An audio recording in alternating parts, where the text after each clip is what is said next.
Yo, what's going on, everybody? Welcome back to another episode of ChurchMunky. I hope everybody had a fun and safe weekend. My weekend, it was pretty tame. Past few weekends I've been trying to save up money. So just kind of lounging around, trying not to spend much. I made these bomb nachos. Man, I keep telling myself every time I make them, I'm going to make a video about it. Because they're just so bomb, and I'm not gonna gatekeep the recipe, bro. It's so good. But basically, I saw this video like a year ago of this other guy doing it, where you put a bunch of chips on a cookie sheet, and then the other cookie sheet you cook a bunch of cheese. And I mean, a bunch of cheese, bro. And then I also make some beef, and I add jalapenos as well. And what I found the secret is you got to put in the beef and the jalapenos. You got to put it in the cheese the last couple minutes it cooks. I used to just do cheese and then add the beef and jalapenos after. Doesn't work the same, bro. You got to put it in there and let it all kind of blend together. And yeah, that shit was bomb. Take it from a fat boy. I'm a professional fat boy. Been one my whole life. Went from a fat boy to a fat man. And it was a lot of work, Not a lot of help from anyone but my grandma. Thank you for keeping me a fat boy. But yeah, that nacho method is legit. I never really made nachos growing up unless it was like a shitty from a Lunchable.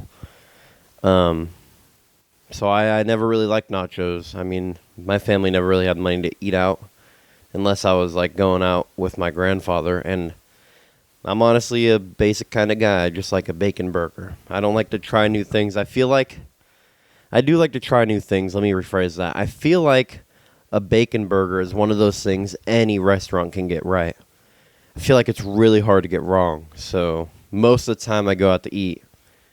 Just got to stick to the classic. I don't want to go to a new restaurant, try something weird that they have, something funky. Man, we went to a company dinner one time, and my coworker got a molcajete. And I was like, damn, bro, I grew up in California. I've eaten a lot of Mexican food. I've never even heard of a molcajete in my life. And they bring it out in this crazy bowl, and it was crazy. It had like squid, and it was crazy. And yeah, I'm not that type of guy. If I'm at a Mexican spot, I'm going to get a burrito. Damn, sometimes I'll get a bacon burger. Mexican joints make good burgers.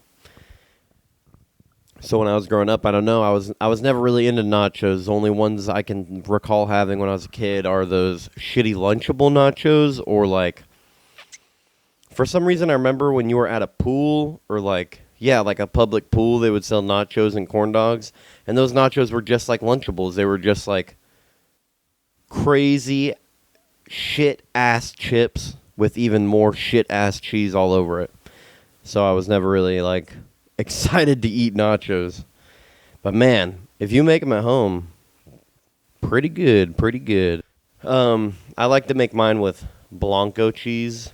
I don't know why. I just kind of like it better. It's kind of like lighter than the yellow cheese. I get a big glass jar of the Blanco cheese and then one of the half little jars. And then I do a bunch of shredded cheese, and I tamed down the spice for my girlfriend on the beef. I really like spicy food, and I went to Nashville for my 21st birthday a couple years ago, and I brought home 2 Nashville hot chicken seasonings, and man, I abused the shit out of them. I don't know how I still have a little bit left in each one, but yeah, I forgot what I made. Oh, I made a chopped cheese one day. I love making just like beef and cheese and putting it on a sandwich. It's so good. And I give my girlfriend a bite, and she was not having a good time. She was very upset with me, said it was way too spicy. I don't know. I like a lot of seasoning, so I always season the beef when it's raw, like right when you start cooking it and it's raw still, because I feel like you need some seasoning to set in. And then I season it again when it's like a little browned. And then I season it again once it's all the way cooked, because it's like it's going to sit in the pan for a minute while I finish other stuff, so it might as well sit in more seasoning. And yeah, I don't do that much. I do like salt, pepper, paprika, garlic, and then that spicy Nashville's hot chicken, man. But I guess it's too much for some people. Can't handle the triple season. I always really liked it, but it does kind of hurt sometimes to eat. I don't know. I love spicy food, though. People can handle the double season, though. My girlfriend isn't a fan of beef. She's one of those girls, oh, red meat, baby. That was kind of rude. I'm sorry. Please don't hit me for saying that. But anyways, she more prefers chicken, or like when we go to Taco Bell, she'll get potatoes instead of beef, which is pretty solid. I can't lie. Taco Bell potatoes go hard, fire. But she does like the beef I make at home when it's double season. You can do a double season. Season it when it's still pink, and then season it again when it's almost done. I think that's where a lot of white people go wrong. I think a lot of white people, they like start making food and they put some salt and pepper and maybe some other stuff on it, and then they cook it, and like a lot of that seasoning gets cooked off. You got to do a double, you know? I think that's where we get that reputation of white people don't know how to season. Maybe that's why I triple season. Maybe I'm trying to make up for years of stereotypes. Well, it's not like I'm really changing anything, though. I've had, like, my grandma, she can make a good turkey. I can't lie, though. Her chicken is kind of pretty bland. Sorry, Grandma. But that stereotype is very true. White people chicken. But yeah, so anyways, going back to my point, the nachos. I had to tone down the seasoning for my girlfriend. Couldn't do that classic triple season, triple dip. Couldn't do none of that, so I just went with the double season. And then I also do 2 cans of refried beans. I do 1 spicy and 1 traditional. And I know this sounds like a lot of food, and it is a lot of food. Every time I make it, my girlfriend and I, we snack on it from like 12 to 6 p.m. Like literally, we'll make it for lunch, eat it, get full, couple hours later, eat some more, couple hours later, eat some more. By the time it's done, we're full, and it's like 6 p.m. And I haven't made it with my family yet, but I'm sure it would feed like 4 people. It feeds us all day. There's a fat stack, or a stack? No, not a stack of nachos. There's a mound, a big old mound of nachos over there I'm about to put in a container and take to work tomorrow. And that I am excited for. Holy shit moly. Last week I had no money and I had no food. Like, I mean, I did have food, but I didn't have like anything good. I was out of bread. I was out of lunch meat. I was out of a lot of stuff. I had like 1 hot dog and I had a top ramen. So I remember back to my childhood when my dad taught me the jail ramen. The jailhouse rock, you know, Elvis? Well, this is the jailhouse ramen. This is how we get down in my house. And yeah, I had to eat one of those for lunch last week. That was awful, man. I'm really excited to eat those nachos tomorrow. I mean, it wasn't awful. Prison ramen, jail ramen. It's better than just regular old ramen. Plenty of people know what it is. At least my dad's version of it was you make the ramen, you put cheese in it, and then you crinkle a bunch of chips in it. So like I would always do Doritos or spicy chips, Takis or something. Crush a bunch of chips in it, roll it up in a tortilla, and then put it back in the microwave. That was what my dad taught me. And yeah, I was out of tortillas. I had it even worse than a jail ramen. I just had to put a glob of... God, it's so gross, man. I put just like... Because with the cheese, it globs together. So it's like a glob of ramen cheese and crushed up chips. And I didn't have a tortilla, so I was looking at that, and I was like, man, it's like barely any carbs. It's no protein. Shit, I got 1 hot dog left, man. Heated up that hot dog and chopped it up in there. And I was really trying to tell myself it was good. I was gaslighting myself so hard, sitting in my truck being like, this isn't bad. I mean, it's worse than nothing. I mean, worse than nothing? My fault. It's better than nothing. I had no money, and I had no other food, so what were my other options? Nothing. And I'm a big boy. Big boys got to eat. And that was pretty tough. I'm very excited for those nachos tomorrow. They look so good. I'm trying not to eat them tonight. I don't know if that's just me or if a lot of people are like this, but I really struggle not being a complete fat tub of lard. I really struggle. I can eat so much. Like, I can just keep eating. And I watched my dad do it growing up. He would just eat and eat and eat. And he would just be like, yeah, because I can. I don't even feel sick. Look how much I can eat. And, like, my grandma would make us so much food, and we would just eat and eat. I remember one time my dad ordered a triple omelet. So that came with 6 eggs. I think we were in Nevada at a casino or something. And he ordered a triple omelet, which was 6 eggs. And he asked if he could add 2 to make it 8 eggs. And the waiter was like, oh, that's too many. And when I was a kid, my dad was like, fuck that guy. I can order whatever I want. And I was like, yeah, fuck that guy. But the older I get, it was like, yeah, 8 eggs is too many, man. Holy moly. I think like 3 is enough. Maybe 4. 8 eggs. That's... So I don't know if anyone else is like that, but I can just eat and keep on eating. And I have a hard time not being a complete fat piece of shit. Like, it's why I don't like cooking at home. Leftovers don't last long. I'll make leftovers and be like, oh, I will eat this for work tomorrow. And then later that night, I'm taking a couple bites out of it, eating on the edges. Like, bro. It's hard. Cravings are hard, especially since I stopped vaping as much. Put one thing down, pick up another. It sucks, man. I like vaping and I like food. I just love stuff in my mouth. How gay is that? Genuinely. How gay is that? I have an oral fixation. What's that Mark Norman joke? Or sorry, not Mark Norman. What's that Norm Macdonald joke? My doctor said I have an oral fixation. How does he know you have an oral fixation? But yeah, that is pretty gay. Can't keep shit out of my mouth, dude. Now that's not even gay, that's just gross. I don't know why I'd say shit. I can't keep food or vapes. I can't. I'm just like Kirby, which is also so gay. I'd just be inhaling everything. Damn. But yeah, man, I'm looking forward to eating those nachos at work tomorrow. I'm a simple man. If I get a good lunch, I'm happy. That's a good day to me. What other bullshit did I deal with this weekend? I haven't even talked about any bullshit. Sorry. Let me tone it down. I won't be so angry. My bad.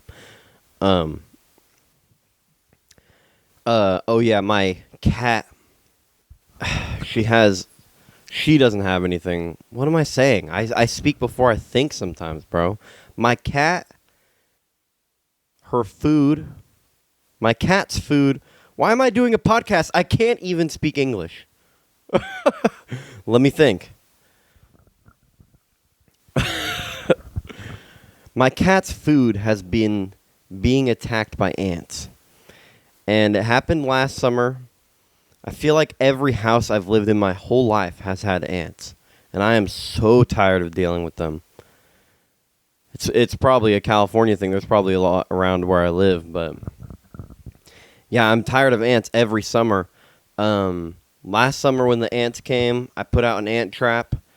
And they ate the ant trap, went away, were gone all summer.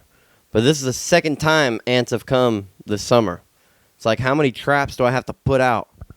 I hate coming home and I'm like, oh, I'm looking at my cat. I'm like, why is your plate still full? There's still food everywhere. And then I see the black crawlies and I get so pissed. And yeah, I don't really know what to do. So I've built a moat. I set out another ant trap, first of all. Brand new, fresh one. And then I built a moat. I took a cookie sheet, a large cookie sheet, and I put down a plate with her food on it in the middle, and I filled the cookie sheet with water. So that way the ants couldn't get to it. I know, kind of genius thinking. I was thinking, like, the ants might build a bridge. Like, I think ants can do that. I think ants can, like, interlock and build a bridge, but luckily they haven't. And yeah, it just kind of sucks. I accidentally kicked it the other day and it spilt some water over. There's sometimes just water on my floor because of this cookie sheet that's filled with water.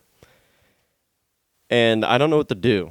So if any of you guys are like bug bombers and can just like bomb my whole neighborhood for ants, go kill all the colonies, I'd really appreciate that.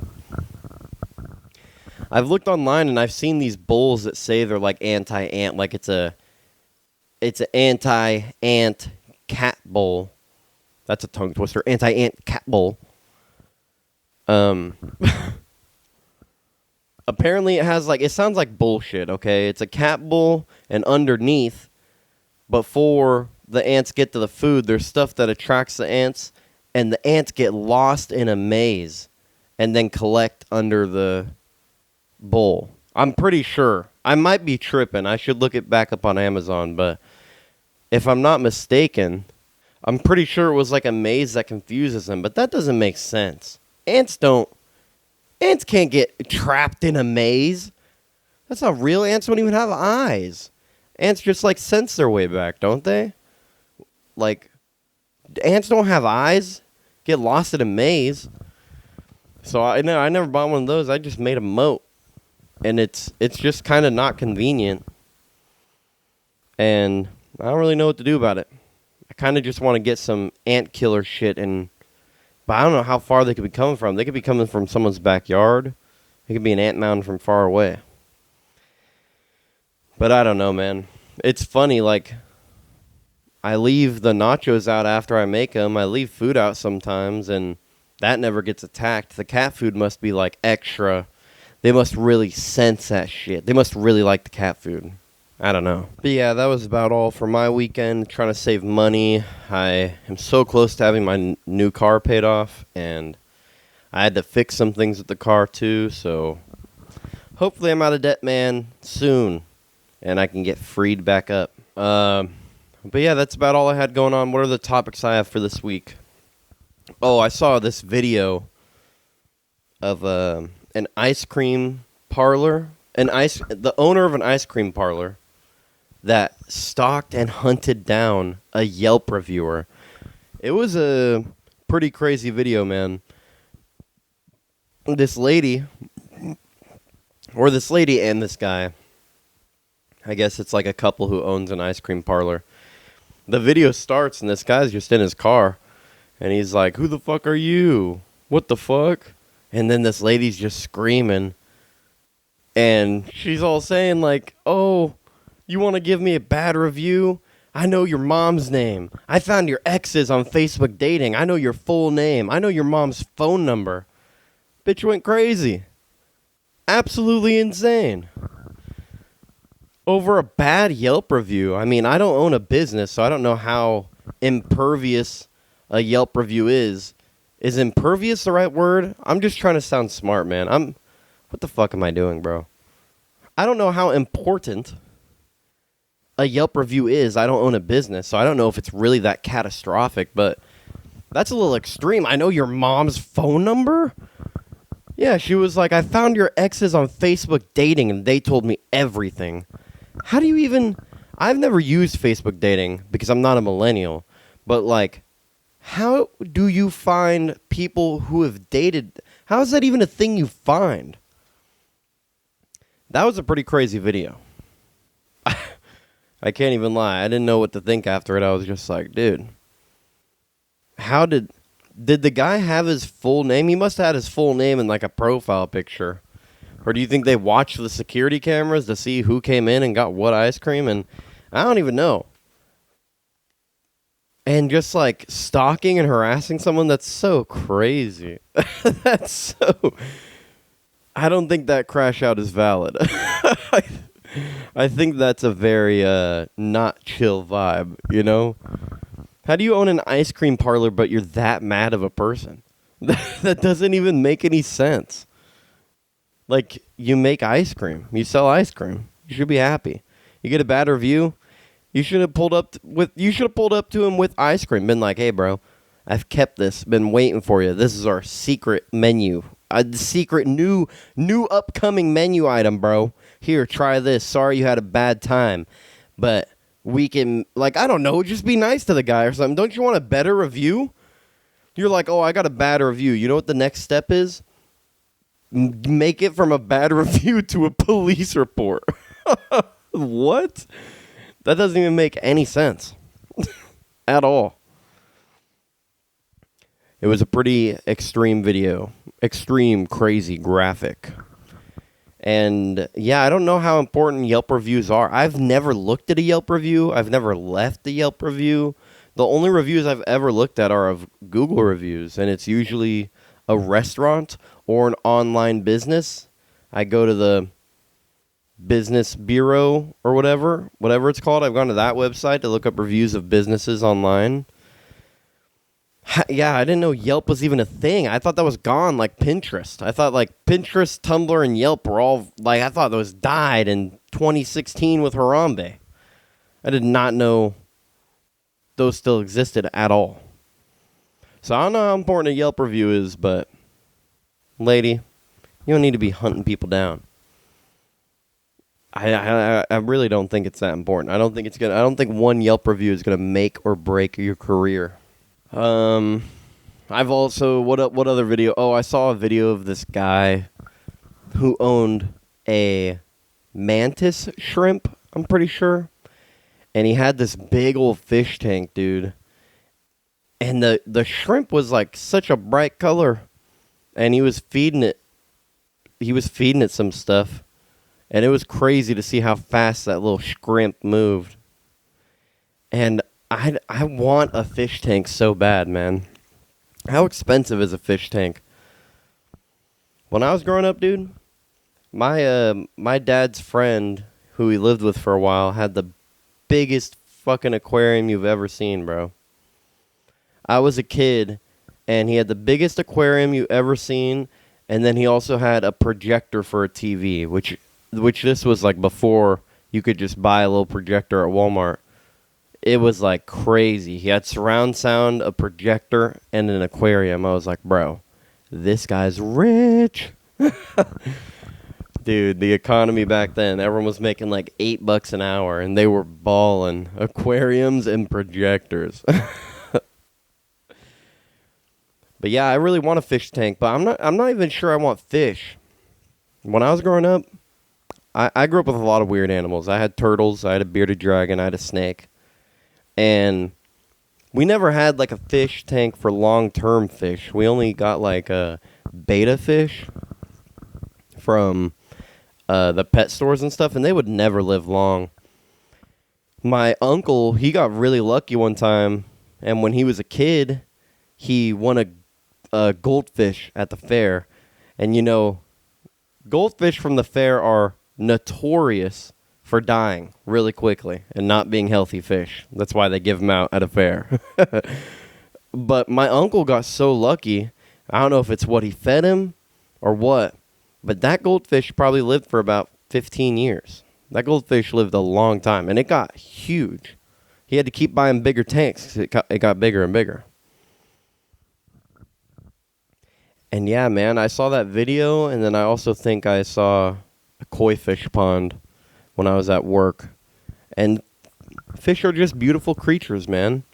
But it's a new age. You don't just have to get fish. You could get a shrimp. That'd be cool. Have a little scramp, watching him eat food, watch him scramping around. You know what I mean? That'd be pretty cool. I've also seen other people that don't even do like fish. They do, I almost said bacteria, but it's not bacteria. God damn it, I can't remember what it's called now, but it's like basically just like plants that are alive and little tiny fish you can barely see. I think it's called like a biome, like an underwater ecosystem. That was pretty cool. You could do some crazy shit. If I was rich, dude, I'd have an aquarium that was like fish with a freaking water snake on top, a moccasin. Dude, I almost kept a snake from work the other day. I found a California king snake. That shit was beautiful, man. The California king snakes are the ones that look like zebras. They have black and white stripes on them. And I almost kept that shit. Usually at work, I find little baby water snakes, little water moccasins, and they're really tiny. But that California king snake, he was a big boy. And I wanted to keep him, but unfortunately my girlfriend would never let me. But I do love snakes, and I do love fish. That is my dream, bro. Have a big-ass aquarium with just a bunch of crazy animals. That'd be so awesome. At that point, I'm just going to buy a zoo. Bro, who's seen that movie? We Bought a Zoo? Is that with Kevin James, Paul Blart Mall Cop? No? I don't remember who that is. We Bought a Zoo. That's a good-ass movie. I haven't seen that in a long time. But I'm not like a huge movie person. Like, I have seen a lot of movies, but there are honestly very few movies I can rewatch over and over and over again. I'm more of a fan of, like, horror movies or, like, psychological thrillers, like Shutter Island. I haven't seen a lot of popular movies, though. Like, the other day, my girlfriend and I started watching Guardians of the Galaxy. She was so shocked I'd never seen that. I don't know, I've never been a big superhero guy, or I guess I've never been a big Marvel guy, because I did like the Batman movies growing up. I liked Batman, I liked Superman. I'm trying to think. Yeah, I like DC. I like The Flash. Did I even watch any Marvel? I mean, the first Iron Man was amazing, obviously. That's like the first Iron Man and Spider-Man. Amazing. But Guardians of the Galaxy and the new ones with that big purple guy, the guy who like, I'm not feeling so good, Mr. Stark. I haven't seen any of those. So we started watching Guardians of the Galaxy. We didn't finish it, but it's pretty funny. It's like, I don't know, it's a good movie. I'm not a big fan of action. It's just like a lot going on at one time. I like deeper movies. Or not like deep. That sounds so corny. I just like movies you got to think about a little bit. Like, I feel like the action movies are just this, do. I like movies like Donnie Darko or like Requiem for a Dream where you sit there and you're like, damn. You know where it hits. I've never been a big fan of action. But Guardians of the Galaxy is pretty funny. And the action's pretty good. I mean, Chris Pratt, right? He's a great actor, so it's pretty good. I haven't finished it yet, though. And, yeah, I have a lot of movies I should see, because that new Spider-Man's out and people are talking about it. But I don't know. I talked with my girlfriend about this. She kind of got upset at me because I was dogging on Marvel too much, but I really liked the original Spider-Mans. I thought the one with Andrew Garfield was okay.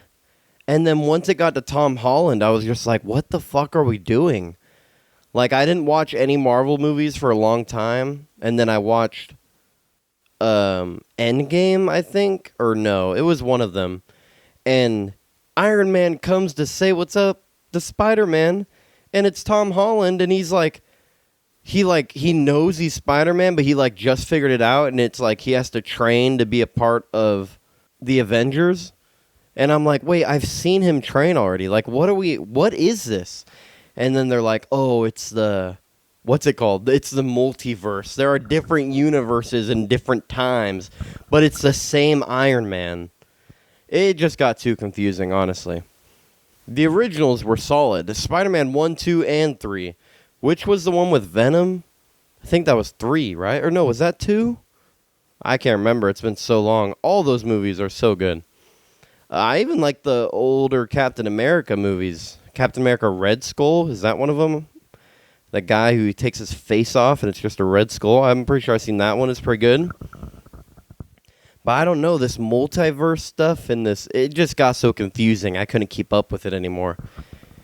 It used to be like, oh, you miss a movie, it's whatever. But now you miss a movie, well, you're out of the whole loop. Good luck. Might as well just not watch them. But Guardians of the Galaxy was pretty good. Or what I've seen of it so far, at least. But yeah, anyways, I think that's going to do it for this week's episode of ChurchMunky. Sorry if I wasn't energetic. Sorry if there was a lot of ands and ums. I'm so tired. It's late at night, and I forgot to film.